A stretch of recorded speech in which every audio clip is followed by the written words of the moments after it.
তরুণা নিশিতা ট্রেনে আজকে আমরা চট্টগ্রামে যাচ্ছি বেশ অনেক দিন পর।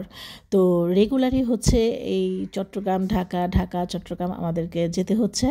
তো এই যে যাত্রাপথটা বেশ ভালোভাবেই আমি উপভোগ করার চেষ্টা করছি, কারণ আমাদের জীবনে নানান রকমের সমস্যা থাকবে আর নানান রকম সমস্যার মধ্য দিয়ে আমাদেরকে এগিয়ে যেতে হবে। তো এখন হচ্ছে আমরা যাচ্ছি হচ্ছে রাতের ট্রেনে। আর এই তরুণা নিশিতা এই ট্রেনটা আমার খুবই ফেভারিট ছিল এর নামের কারণে। আজ থেকে 10 বছর আগে আমার হাজব্যান্ডের পোস্টিং ছিল চট্টগ্রামে, তখন আমার এই ট্রেনে আসা হতো। তখন সুবর্ণ এক্সপ্রেস আর হচ্ছে তরুণা নিশিতা এই দুইটা ট্রেনে আসতাম। তো এই তরুণা নিশিতা ট্রেনটার নাম পাল্টে এখন হয়েছে তরুণা এক্সপ্রেস। তো যাই হোক, রাতের জার্নি ঘুমিয়ে ঘুমিয়েই কাটানো হবে। তো এর মধ্যে হচ্ছে অল্প কিছু সময় আমরা একটু খাওয়া দাওয়া করলাম। সেটা হচ্ছে এই যে চা কফি তো রেগুলারই খাওয়া হয়। এই যাত্রাপথে চা কফি খাবো না তা কী করে হয়। আর এখন তো শীতকাল, কি আর করার, শীতকালে হচ্ছে ট্রেনের যাত্রা একটা অদ্ভুত রকমের অনুভূতি কাজ করে। বাইরে ছুটে চলা ট্রেন আর হচ্ছে সেই সাথে গরম গরম চা বা কফি। তো ট্রেনে একটা খাবার পাওয়া যায়, সেটা হচ্ছে কাটলেট আর হচ্ছে চিকেন ফ্রাই। এই দুটো এত বাজে একটা খাবার, আমি জানি না বাংলাদেশে যে ট্রেন সার্ভিসটা এত ইম্পর্ট্যান্ট একটা সার্ভিস, যেটার মধ্য দিয়ে মানুষ পর্যটনের জন্য বিভিন্ন জায়গায় যাওয়া আসা করে, যারা পর্যটনে নিয়ে কাজ করে, যারা ঘোরাঘুরি করে। আর এখন তো ব্লগিংয়ের যুগ, বর্তমানে ট্রাভেল ব্লগার বা যারা হচ্ছে পরিব্রাজক, যারা ঘোরাঘুরি করতে ভালোবাসে বা বিভিন্ন জায়গা এক্সপ্লোর করে থাকে, তাদের জন্য কিন্তু এই যে ট্রেন সার্ভিস, বাস সার্ভিস বা প্লেন সার্ভিস, এগুলো কিন্তু খুবই গুরুত্বপূর্ণ। তো এই সার্ভিস সেক্টরগুলো যদি ডেভেলপ না হয় খুবই দুঃখজনক। তো যাই হোক, যেহেতু ট্রেনে খুব একটা ভালো খাবার পাওয়া যায় না, খুব একটা ভালো মানে কোয়ালিটিফুল খাবার পাওয়া যায় না, তো টুকটাক খাবার আমরা সাথে করে নিয়ে যাই, যেমন বিস্কিট হচ্ছে, তারপরে কেক, চিপস, এই জাতীয় খাবার। তো আমরা ভোরে ভোরে চট্টগ্রাম পৌঁছে গেলাম। আর চট্টগ্রামের যেখানে আমরা নামি হচ্ছে ট্রেন স্টেশন থেকে আমরা যেখানে আসি সেটা হচ্ছে বাংলাদেশ বিজ্ঞান ও শিল্প গবেষণা পরিষদ। এই পরিষদে আসতে আমাদের হয়তো 150 টাকার মতো লাগে, এরকম 150 বা 180 এরকম। তো সকালবেলা হচ্ছে বাবুর্চির খাবার, আর আমাদের যে ভাইয়া উনি কামাল বাবুর্চি, উনি আমাদেরকে প্রত্যেকদিন খাবার দেয়। আর এই খাবার হচ্ছে এখানে 6টা রুটি, আমরা হাজব্যান্ড ওয়াইফ হচ্ছে তিনটা করে খাই। তারপর হচ্ছে ভাজি, আর এই সাথে হচ্ছে ডিম পোস্ট বা ডিম ফ্রাই যেটাই বলি। তারপর আমার হাজব্যান্ড চলে যায় হচ্ছে ওর ল্যাবে বা অফিসে, আর আমি 1 কাপ চা নিয়ে রোদে বসি। তারপর হচ্ছে আমার নিজের টুকটাক কিছু কাজ করি। আর আজকে আমি যেটা করেছি সেটা হচ্ছে চা নিয়ে বাইরে বসলাম। বাইরে বেশ ঘন্টাখানি রোদে ছিলাম। আমার মনে হয় যে বর্তমানে মানুষের শরীরে অনেক রকমের যে রোগের ঘাটতি বা রোগের যে উৎপত্তি, আর হচ্ছে বিভিন্ন ধরনের ভিটামিনের যে ঘাটতি, এই ঘাটতিগুলো পূরণে আমাদের যে সূর্যের আলো, এটা কিন্তু খুবই খুবই জরুরি। সূর্যের আলো মানুষকে সুস্থ থাকতে অনেক বড় একটা ভূমিকা পালন করে। বলে না, সকল শক্তির উৎস হচ্ছে সূর্য। একমাত্র এই সূর্যকে যত বেশি গুরুত্ব দিতে পারবো আমরা, তত বেশি আমাদের জীবন সুন্দর, সুখের এবং আনন্দময় হবে। তো এরপরে হচ্ছে দুপুরের খাবার। দুপুরবেলা হচ্ছে এই তো চিকেন দিয়েছে, তারপরে সবজি দিয়েছে, ভাত দিয়েছে। এক এক সময় উনি এক এক রকমের খাবার দিয়ে থাকে, আর সব সময় তো এত ভিডিও করে রাখা সম্ভব হয় না। তো আমরা যেহেতু এখন গেস্ট হাউস জীবনযাপন করছি, গেস্ট হাউস মানে ব্যাচেলর কোয়ার্টার যেটাই বলা যায়, এটা আসলে ফ্যামিলি বাসা না। তো আমরা যখন চট্টগ্রামে আসি, আমি আমার হাজব্যান্ডের সাথে এইভাবেই বসবাস করে থাকি। আর এইটা হচ্ছে মধুমতি বিল্ডিং। চট্টগ্রাম বিসিএসটা হচ্ছে 100 একর জায়গা জুড়ে একটা বিশাল বড় গবেষণাগার।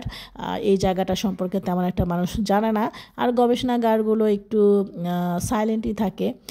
মানুষ যারা জানতে চায় তারা জেনে নেয়, কিন্তু আমার মনে হয় যে গবেষণা সম্পর্কে মানুষের আরও বেশি জানা দরকার, অনেক বেশি জানা দরকার, কারণ প্রত্যেকটা সেক্টরেই কিন্তু গবেষণা অনেক ইম্পর্টেন্ট।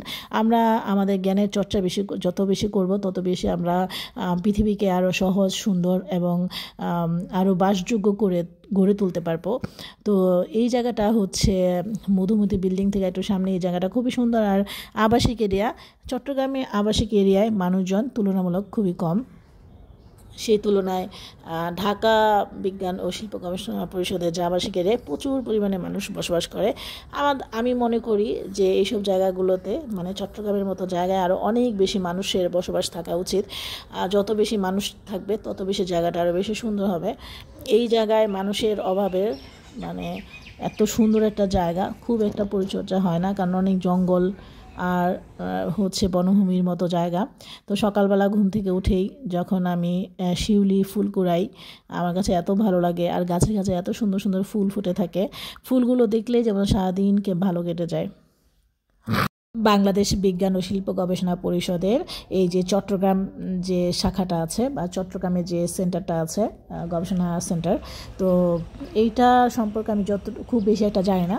যতটুকু আমি জানি সেটা হচ্ছে এটার আবাসিক এরিয়া হচ্ছে একদিকে, চট্টগ্রাম ক্যান্টনমেন্টের একদিকে, আর একটা হচ্ছে যেটা অফিসিয়াল এরিয়া সেটা হচ্ছে আরেকদিকে। তো টোটাল এরিয়াটা হচ্ছে প্রায় 100 একর জায়গা জুড়ে যতটুকু দেখেছি। এর মধ্যে কয়েকটা বিল্ডিং আছে, Madhumati building, Ichamati building, Surma building, তারপরে হচ্ছে শঙ্খ, তারপরে হচ্ছে রূপসা।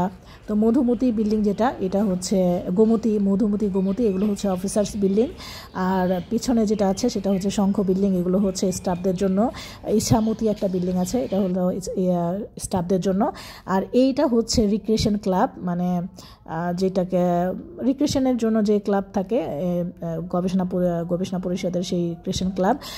আর এই দিকটা হচ্ছে শিশু পার্ক, আর শিশু পার্কটা মোটামুটি বড়ই আছে। এখানে দোলনা আছে, তারপর হচ্ছে স্লিপার, বিভিন্ন ধরনের বাচ্চাদের খেলার জন্য বিভিন্ন ধরনের ব্যবস্থা করা হয়েছে। আবার সিটিং চেয়ারও আছে।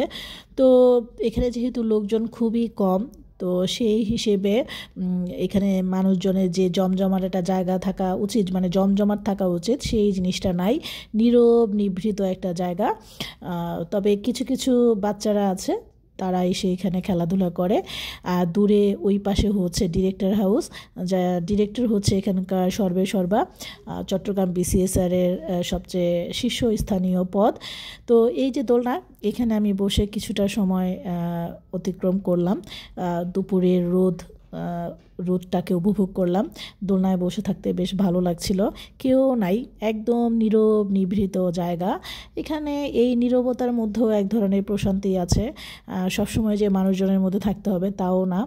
শিশু পার্ক আর হচ্ছে রিক্রিয়েশন ক্লাব এই দিক থেকে আবাসিক এরিয়ায় যাওয়ার পথে দুইটা, একটা হচ্ছে এই দিকে।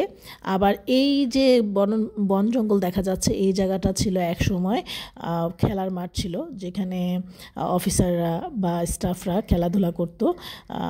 শিশু পার্ক আর হচ্ছে খেলার মাঠ আলাদা আলাদা ছিল, কিন্তু এখন যেহেতু লোকজন কম, সেই কারণে এটা একটা পুরো বনভূমির মতো হয়ে গিয়েছে। তো শিশু পার্ক থেকে আবাসিক এরিয়ায় যাওয়ার দুইটা পথ, একটা হচ্ছে মধুমতি বিল্ডিংয়ের পিছনের দিক, আর এই দিকে আবার হচ্ছে একটা গ্যারেজ আছে, যেখানে হচ্ছে অফিসিয়াল গাড়িগুলো রাখা হয়। আর এই যে শিশু পার্ক, আমি একটু ভালো করে ভিডিও করছিলাম যাতে ভালো মতো বোঝা যায় আর কি নীরব, কোথাও কোনো একটা মানুষ নাই। আর এই হচ্ছে রিক্রিয়েশন ক্লাব, এখানে তেমন কোনো একটা অ্যাক্টিভিটি নাই, যেহেতু লোকজন কম, বলা যায় পড়েই আছে, এই তো শুকনা পাতার মতো নীরব নিভৃতে আছে আর কি, সময়ের সাক্ষী হয়ে। আর এই পাশে হচ্ছে বড় বেশ জঙ্গল অনেক গাছ, খুবই নীরবতা। আমার কাছে নীরব রাস্তায় হাঁটাহাঁটি করতে ভীষণ ভালো লাগে। আর এখন যেহেতু শীতকাল, আর শীতকালে রোদের একটা অন্যরকম স্নিগ্ধতা আছে, এক ধরনের মুগ্ধতা আছে। রোদের যে স্পর্শ, রোদটা গায়ে লাগলে ভীষণ ভালো লাগে। তো এই বিল্ডিংটার নাম খুব সম্ভবত রূপসা বা এইরকম একটা নাম হবে, আমি ঠিক জানি না, এই বিল্ডিংয়ের নাম জানি না। এই বিল্ডিংয়ের পরের যে বিল্ডিংটা, ওই বিল্ডিংটাই হচ্ছে রূপসা বিল্ডিং, যে বিল্ডিংয়ে আমি থাকি। এগুলো হচ্ছে অফিসার্স বিল্ডিং। আর এই বিল্ডিংয়ের পিছনেই আছে হচ্ছে শঙ্খ বিল্ডিং আর ইসামতি বিল্ডিং, ওগুলো হচ্ছে স্টাফ বিল্ডিং। তো এই বিল্ডিংগুলোর একটু দূরত্বে অবস্থান করা। প্রত্যেকটা বিল্ডিং কিন্তু বেশ অনেকটা দূরত্ব মেনটেন করেই তৈরি করা হয়েছে। তো এই হচ্ছে আবাসিক এরিয়া। আর এই বিল্ডিংয়ের নাম তো আমি বললামই অলরেডি, আমি জানি না এখানে, তবে এই জায়গাটা বেশ সুন্দর। এখানে হচ্ছে ছোটোখাটো একটা জঙ্গলের মতো আছে, ওইটা হচ্ছে সাদা বক থাকে, তারপরে হরিণ থাকে, যে জঙ্গলে হরিণ থাকে। আর এই হচ্ছে লোহার পুল। এই যে এই লেকটা হচ্ছে চট্টগ্রাম ক্যান্টনমেন্টের অধীনে পরিচালিত এই লেকটা।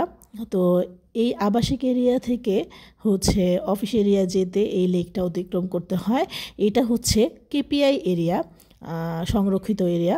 তো এখান থেকে যাওয়ার সময় আমি একটু ভিডিও করছিলাম, কারণ হচ্ছে আমার হাজব্যান্ড অফিস শেষ হওয়ার পরে বললো যে চলো একটু চা খাই। আর এখানে চা খাওয়ার মতো ওইরকম কোনো সিস্টেম নাই।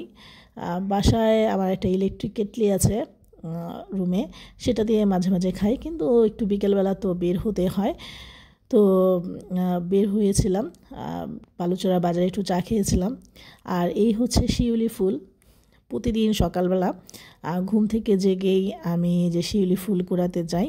আমার কাছে ফুল কুড়াতে ভীষণ ভালো লাগে। ফুলের চেহারা দেখলেই কেন যেন মনে একটা শান্তি চলে আসে। ফুলের ঘ্রাণ নিলেই কেমন যেন একটা অন্যরকম ভাইব আসে, মনের মধ্যে একটা প্রশান্তি ভাব। আর এটা হচ্ছে মধুমতি বিল্ডিং। ঠিক এই জায়গাটায় হচ্ছে ডান দিকে যে জঙ্গলটা ছোটোখাটো, এই জঙ্গলটার মধ্যে সাদা বক থাকে। একটুখানি হেঁটে গেলেই সাদা বক উড়ে যায়, ভীষণ ভালো লাগে। আর এই বিড়ালটা হচ্ছে আমার আপন হয়ে গিয়েছে। আমি যেহেতু যখন রুমে আমরা খাওয়া দাওয়া করি, ও আসে, ওকে মাঝে মাঝে খাবার দিই, আমাদের খাবার থেকেই শেয়ার করি। তো যে কারণে ও আমাদের একটা আপনজন হয়ে উঠেছে। বিড়ালটা খুবই কিউট, সত্যিকার অর্থে খুবই কিউট, সাদা রঙের বিড়াল। তো সামনে হচ্ছে সবজি বাগান করা হয়েছে। এটা কেউ কোনো অফিসাররা করেছে, কিংবা অফিস থেকেও করতে পারে, আমি ঠিক জানি না, বা স্টাফরাও করে। সামনে আবার ব্যাডমিন্টনের একটা খোলা জায়গা করা হয়েছে, যেহেতু শীতকাল সবাই এখানে খেলাধুলা করবে এই জন্য। আর আমাদের বিল্ডিংটার নামই হচ্ছে রূপসা বিল্ডিং। তো এই যে বিড়াল ঘোরাঘুরি করছে। আর এখানে হচ্ছে বাচ্চারা বিকেলবেলা খেলাধুলা করছে, বিকালেও খেলাধুলা করে, আবার রাতেবেলাও খেলে, 10টা 11টা 12টার দিকেও খেলাধুলা করে। তো বিকেলবেলা বাচ্চারা এখানে ব্যাডমিন্টন খেলছে, দেখতে ভালো লাগছে। এই জায়গাটা যখন আমি এসেছিলাম গত সেপ্টেম্বরে, তখন বেশ মোটামুটি জঙ্গলই ছিল। তো ইদানিং শীত আসার পর মানে অক্টোবর নভেম্বরের দিকে জায়গাটা পরিষ্কার করা হয়েছে। তো পরিষ্কার করার পর জায়গার যে একটা সৌন্দর্য সেটা বোঝা যাচ্ছে। তো এই যে আমি আমার হাজব্যান্ডের কাছে যাচ্ছি, এখানে হচ্ছে অটো দিয়ে। এটা হচ্ছে কেপিআই এরিয়া। এই কেপিআই এরিয়া দিয়ে একটা ঘন বন, এই ঘন বনের ভিতর দিয়ে হচ্ছে আবাসিক এরিয়া থেকে অফিস এরিয়াতে যেতে হয়। আর অফিস এরিয়ার কাছাকাছি হচ্ছে বালুচড়া বাজার, যেখানে আমরা বিকেলবেলা চাটা খাই। তো দুই পাশে গভীর অরণ্য, দেখতে দেখতে আমি অফিস এরিয়ায় যাচ্ছিলাম। আর অফিস এরিয়াটাও কিন্তু ভীষণ সুন্দর, চারিদিকে গভীর অরণ্য, তারপর হচ্ছে বিভিন্ন ল্যাব আছে, কয়েকটা ইনস্টিটিউট আছে। আবার এখানে অ্যানিমাল হাউসও আছে, যেখানে হচ্ছে বিভিন্ন পশুর উপর এক্সপেরিমেন্ট করা হয়। এই হচ্ছে মূল ভবন, চট্টগ্রাম BCSIR। তো বিকেলবেলা হাঁটাহাঁটি করতে করতে আমরা কোথায় যাব ভাবছিলাম। তো জামান রেস্তোরাঁ অ্যান্ড হোটেলে ঢুকলাম। তো ওখানে হচ্ছে গ্রিল চিকেন, সবজি, সালাদ আর হচ্ছে রুমালি রুটি নেওয়া হয়েছিল। জামান হোটেলের পরিবেশ আমার কাছে তেমন একটা ভালো লাগেনি। আমার কাছে কেমন যেন একটু অন্যরকম লেগেছিল, পরিবেশটা কেমন যেন একটু নোংরা ভাব। আর এই যে গ্রিল চিকেন, এটা সব কিছু খেতে কেমন যেন একটু লাগছিল। রুমালি রুটিটা মোটামুটি ছিল, গ্রিলটাও মোটামুটি। আর হচ্ছে আমার কাছে সালাদটা খেতে খুবই ঘৃণা লাগছিল, এই জন্য সালাদটা খাইনি। আর আমার হাজব্যান্ড নিয়েছিল সবজি। আর এগুলো খেলে আমার অনেক মানে, যখন আমি মন থেকে খেতে না পারি, রেসপেক্ট দিয়ে খেতে না পারি, তখন হচ্ছে মনের মধ্যে বা শরীরের মধ্যে এক ধরনের ক্রিয়া প্রতিক্রিয়া হয়, মানে গ্যাস হয়। তো একটা সময় ছিল আমি খুব গ্রিল খেতে খুব পছন্দ করতাম, কিন্তু এখন আর খাই না। তো এই তো ঘন দুধের চা খেলাম। তারপর মোটামুটি সত্যিকার অর্থে চা খেতেই আমরা বের হয়েছিলাম। কিন্তু এর মধ্যে আমাদের এই গ্রিল, তারপরে সবজি টবজি খাওয়া হলো। জামাল হোটেলের পিছনে হচ্ছে মহিলাদের জন্য এই জায়গাটা, এটা আরেকটা হল রুম। আর মূল যে ওদের হোটেলের যে জায়গাটা সেটা থেকে আলাদা। এখানে যদি কোনো মহিলারা আসে, সাথে মহিলাদেরকে নিয়ে বসে। তো চাটা মোটামুটি ছিল, বাজারে যেরকম চা পাওয়া যায় ওই রকমই।